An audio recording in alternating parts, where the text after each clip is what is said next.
like millions of people around the world, I'm literally both not surprised and outraged by the news. Reported death of Alexei Navalny.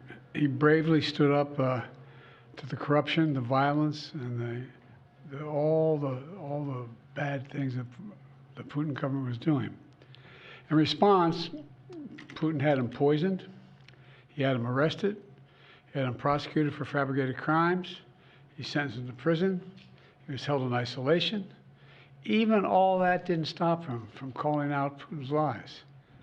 Even in prison, he was a powerful voice for the truth, which is kind of amazing when you think about it.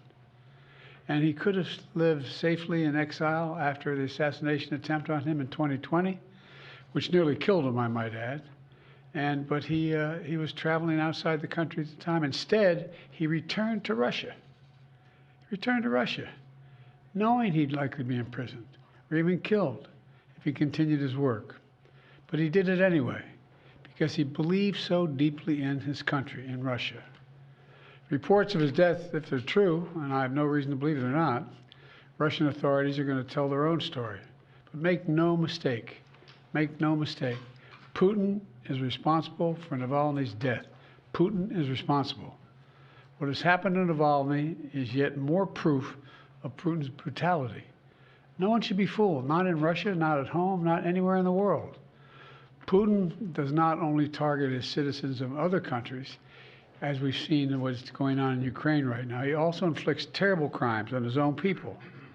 And as people across Russia and around the world are mourning Navalny today because he was so many things that Putin was not. He was brave, he was principled, he was dedicated to building a Russia where the rule of law existed and where it applied to everybody. Navalny believed in that Russia. He knew it was a cause worth fighting for, and obviously even dying for. This tragedy reminds us of the stakes of this moment. We have to provide the funding so Ukraine can keep defending itself against Putin's vicious onslaughts and war crimes.